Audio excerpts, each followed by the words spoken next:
Good morning दोस्तों, कैसे हैं आप सभी। मैं उम्मीद करती हूँ आप सभी लोग अच्छे होंगे, स्वस्थ होंगे और अपनी पढ़ाई भी अच्छे से मन लगाकर शिद्दत और ईमानदारी के साथ कर रहे होंगे। मैं निकिता चौधरी स्वागत करती हूँ आप सभी का हमारे एग्जाम जर्नी परिवार में। आज के सेशन में, इस डेली करंट अफेयर्स के सेशन में, हम रोज सुबह 7 बजे करंट अफेयर्स के 10 इंपॉर्टेंट क्वेश्चंस को मात्र 10 मिनट में कवर करते हैं। तो शुरू करें आज के सेशन को। ठीक है, लेकिन सेशन को स्टार्ट करने से पहले एक जरूरी जानकारी। जो बच्चे नहीं जानते, जनवरी महीने के लिए हमारी मंथली करंट अफेयर्स की योद्धा मैगजीन लॉन्च हो चुकी है। कहाँ मिलेगी? हमारे एग्जाम जर्नी के एप्लीकेशन पर आपको ये मैगजीन मिल जाएगी। ठीक है, एक बार जाकर विजिट करना, काफी अच्छे रिव्यूज आ रहे हैं बच्चों के। तो आप भी एक बार जाकर देखना। अगर 2025 में आप सिलेक्शन लेना चाहते हैं तो ये मैगजीन आपके लिए काफी हेल्पफुल रहने वाली है। अच्छा, बात करें हम अपने आज के पहले क्वेश्चन के बारे में, तो आज का पहला क्वेश्चन है, when was international day of women and girls in science celebrated recently. क्या पूछा आपसे? आपसे पूछा है कि हाल ही में अंतर्राष्ट्रीय महिला एवं बालिका विज्ञान दिवस कब मनाया गया। तो ये दिन सेलिब्रेट किया जाता है 11 फरवरी को। इसलिए जो महिलाएं हैं और बालिकाएं हैं, उनके पार्टिसिपेशन को प्रमोट करने के लिए इस फील्ड में, साइंस की फील्ड में, टेक्नोलॉजी, इंजीनियरिंग और मैथमेटिक्स के फील्ड में प्रमोट करने के लिए इस दिन को सेलिब्रेट किया जाता है। बात समझ गए? ठीक है, अगला question. Where has the where has the celebration of Thaipusam 2025 started recently. हाल ही में थाईपुसम 2025 का जो उत्सव है, ये कहाँ शुरू हो गया है? थाईपुसम काफी इंपॉर्टेंट फेस्टिवल है तमिलनाडु का। कहाँ पर सेलिब्रेट किया जाता है? तमिलनाडु में। जो लॉर्ड मुर्गन है, उन्होंने वध किया था जो राक्षस सुरपद्मा है उनका। इससे खुश होकर जो इनकी माता पार्वती जी है, गॉडेस पार्वती है, उन्होंने इनको एक वेला स्पेयर यानी कि वेला भाला गिफ्ट किया था। ठीक है, उसको सेलिब्रेट करने के लिए, उसको याद करने के लिए फेस्टिवल मनाया जाता है तमिलनाडु में। बात करूं मैं तमिलनाडु के बारे में, कैपिटल चेन्नई है। ठीक है, सीएम एम के स्टालिन है और आर एन रवि यहाँ के गवर्नर है। ये भी आप याद रखना। अगला question, who has recently launch the spinner sports drink. अभी हाल ही में किसने स्पिनर्स स्पोर्ट्स ड्रिंक को लॉन्च किया है? तो इस ड्रिंक को लॉन्च किया है रिलायंस ने। किसने? रिलायंस ने। एक स्पोर्ट्स ड्रिंक है बेसिकली। रिलायंस ने श्रीलंका के जो क्रिकेटर है मुथिया मुरलीधरन, इनके साथ मिलकर इस ड्रिंक को लॉन्च किया है। याद रखना, किसके कोलैबोरेशन में ये ड्रिंक बनाई गई है, उनका नाम भी आप याद रखना। श्रीलंका के क्रिकेटर है।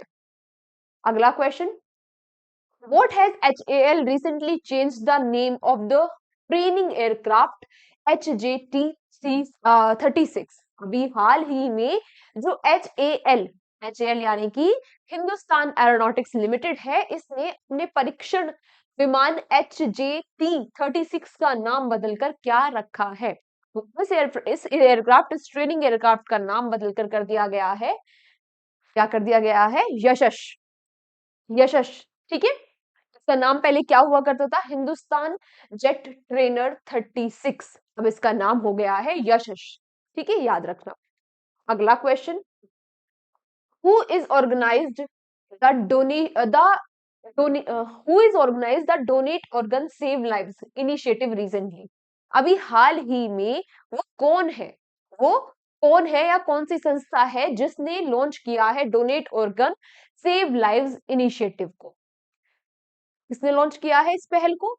हाँ, हिंट दूं? अच्छा, इस पहल को लॉन्च किया गया है उसी ऑर्गेनाइजेशन के द्वारा जिसके चेयरमैन, जिसके अध्यक्ष है जय शाह। हाँ, आईसीसी, बिल्कुल सही बात। आईसीसी के चेयरमैन जय शाह के द्वारा ही इसका अनाउंसमेंट भी किया गया है, इस इनिशिएटिव का। ठीक है, कहां पर इसको लॉन्च किया गया? तो अभी थर्ड ओडीआई चल रहा है इंडिया और इंग्लैंड के बीच में। कहां पर? अहमदाबाद में। यहाँ पर इस इनिशिएटिव को लॉन्च किया गया। ये भी याद रखना, हो सकता है आपसे यही पूछ ले कि कहां पर लॉन्च किया गया। अगला question, where will the Olympic e sports game 2027 be held. कहां पर ओलंपिक्स ई स्पोर्ट का मतलब इलेक्ट्रॉनिक स्पोर्ट्स यानी कि विजुअल गेम्स, यानी कि सिंपल सिंपल ये मान लो वीडियो गेम टाइप्स, ठीक है। ये इनके लिए भी ओलंपिक्स स्टार्ट हो चुका होगा, कहां पर होगा 2027 में, सॉरी कब होगा 2027 में, कहां पर होगा ये आपसे पूछ रहा है। तो ये होगा भाई रियाद में। याद रियाद जो है ये कैपिटल है कहाँ की, हाँ सऊदी अरेबिया की। यहाँ पर इस गेम को ऑर्गेनाइज कराया जाएगा, ओलंपिक्स होंगे बेसिकली ई स्पोर्ट्स के, ठीक है।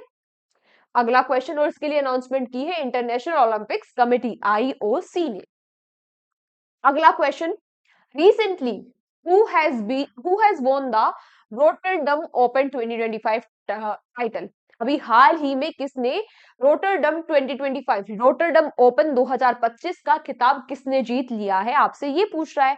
तो ये जीत लिया है भाई कार्लोस अल्कराज ने। स्पेन के कार्लो कार्लोस अल्कराज ने ऑस्ट्रेलिया के एलेक्स डी माइन्यूर को हराकर इस टाइटल को, इस खिताब को जीत लिया है। यहाँ पर एक फैक्ट जो इनके बारे में काफी इंपॉर्टेंट है कि पहली बार अपने डेब्यू में ही इस टाइटल को जीतने वाले ये पहले प्लेयर बन गए, यानी कि उन्होंने ये रोटरडम जो ओपन है पहली बार खेला था और इसको जीत भी लिया है, ठीक है। तो ये इंपॉर्टेंट इनके बारे में फैक्ट हो जाता है। बात करें कि ये होता कहां पर है, ये टूर्नामेंट ये होती है रोटरडम नीदरलैंड्स में, ठीक है। अगला question, by when has India set a target to eliminate, ये नाम गलत लिखा है, इसका नाम क्या है, इस डिजीज का नाम है लिम्फेटिक फाइलेरियासिस। लिम्फेटिक फाइलेरियासिस कब तक खत्म करने का लक्ष्य रखा है। ये लिम्फेटिक फाइलेरियासिस है क्या, इसको हम नॉर्मल लैंग्वेज में कॉमन भाषा में हाथी पांव बुलाते हैं। तो भारत ने इस बीमारी को खत्म करने का, इसको एलिमिनेट करने का टारगेट कब तक का रखा है, ये भाई भारत का टारगेट है 2027 तक का, ठीक है।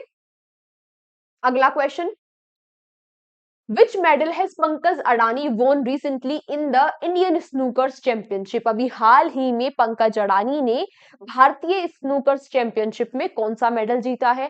पंकज अडानी जी का नाम बहुत बहुत बार पूछा जाता है कि ये किस खेल से संबंधित है, तो आप डायरेक्टली ये भी याद रखना। अब ये स्नूकर से संबंधित है और इन्होंने इंडियन स्नूकर चैंपियनशिप में कौन सा मेडल जीता है, आपसे ये पूछ रहा है। तो इन्होंने जीता है गोल्ड मेडल, इनका ये 10th मेंस स्नूकर टाइटल है, ठीक है। कहां पर हो रहा था, ये इंदौर में हो रहा था, ये भी आप याद रखना, यशवंत क्लब इंदौर में ये जो टूर्नामेंट है वो हो रही थी। अगला और आज का आखिरी question, which joint military exercise has been conducted by the Indian Army and Indian Air Force recently। अभी हाल ही में हमारी भारतीय सेना और भारतीय वायु सेना के द्वारा कौन सी एक्सरसाइज कंडक्ट कराई गई। तो ये जो एक्सरसाइज है इसका नाम है विंग्ड राइडर्स, ठीक है, याद रखना। एक डोमेस्टिक एक्सरसाइज है हमारी, यानी कि घरेलू अभ्यास है। अच्छा, आज आपके लिए क्वेश्चन फॉर यू क्या है, आज आपके लिए क्वेश्चन फॉर यू है, कल मैंने आपको पढ़ाया था कि भारत और एक कोई सी कंट्री है जिसके मध्य में एक्सरसाइज साइक्लोन,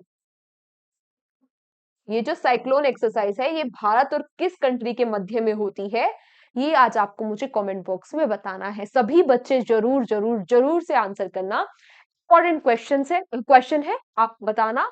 और ये जो जितने भी क्वेश्चन मैं आपसे कमेंट बॉक्स में पूछती हूँ ये सारे के सारे इंपॉर्टेंट होते हैं। इनको पूछने का मोटिव ही ये होता है कि आप, या तो आपको याद है आप आंसर करोगे, या तो फिर आप ढूंढ के आंसर करोगे। जब आप इसको लिखोगे ढूंढोगे तो आप इस क्वेश्चन में टाइम इन्वेस्ट करोगे, जिससे क्या होगा, ये आपकी परमानेंट मेमोरी में स्टोर हो जाएगा। इसीलिए सभी बच्चों को ये क्वेश्चन फॉर यू का आंसर करना मैंडेटरी है ना। ठीक है, बाकी इसकी पीडीएफ कहाँ मिल जाएगी आपको, क्लास के बाद हमारे एग्जाम जर्नी के एप्लीकेशन पर, या तो फिर हमारे एग्जाम जर्नी के टेलीग्राम चैनल पर आपको इसके लिए पीडीएफ मिल जाएगी। बाकी और कुछ समस्या दिक्कत परेशानी हो तो आप लोग मुझे बता सकते हैं। और प्लीज भाई जो मैंने आपको नंबर दिया है ना व्हाट्सएप नंबर, उस पर नेसेसरीली कॉल मत किया करो। वो इसलिए है कि आपको कोई भी समस्या है तो आप उस समस्या को व्हाट्सएप कर दो, है ना, लिख दो, आपकी समस्या का समाधान हो जाएगा। लेकिन नेसेसरीली उस पर बहुत ज्यादा कॉल मत किया करो, विच इज नॉट गुड, ये बैड मैनर्स है। ठीक है, बाकी आपको कोई दिक्कत होती है तो आप व्हाट्सएप कर दिया करो, मैसेज लिख दिया करो, कॉल भी कर सकते हो, लेकिन बार बार बार बार बार बार मत किया करो, ठीक है। बाकी आपसे मिलते हैं कल के सेशन में। तब तक अपना ध्यान रखिए, अच्छे से नोट्स बनाते रहिए, अपने नोट्स का रिवीजन करते रहिए, है ना? आज के नोट्स आज ही बना लेना और कल की क्लास को अटेंड करने से पहले एक बार आज की क्लास का रिवीजन कर लेना। अपने वीक को अच्छे से फ्रेम करो, अपने दिन को अच्छे से फ्रेम करो, रोज सुबह उठो, अपने टारगेट्स लिखो कि आज पूरे दिन में क्या-क्या करना है, इस तरीके से अपने दिन को फ्रेम करो। बाकी मिलते हैं आपसे कल के सेशन में। योद्धा मैगज़ीन जो हमारी मंथली करंट अफेयर्स की भी आ चुकी है, उसके बारे में आप सभी बच्चों को पता ही होगा।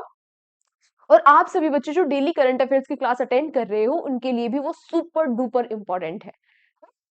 तो बहुत, बहुत, बहुत बेनिफिशियल होगी वो आपके लिए जब आप लास्ट में कोई भी एग्ज़ाम दोगे, है ना? अभी अगले मंथ में उससे आगे जब भी आप कोई एग्ज़ाम दोगे तो आप बार-बार उसको अभी से ही पढ़ोगे, अभी से ही हाइलाइट करके रखोगे, अभी से बार-बार आपको पता होगा कि कौन-सी न्यूज़ कहाँ लिखी है, लास्ट में रिवीजन करने में काफ़ी हेल्पफुल रहेगा। इसलिए इस भरोसे मत रहो कि एक बार ही सारा पढ़ लेंगे या लास्ट में लेके ही पढ़ लेंगे, अभी धीरे-धीरे सारी चीज़ें खत्म करते हुए चलो, ठीक है?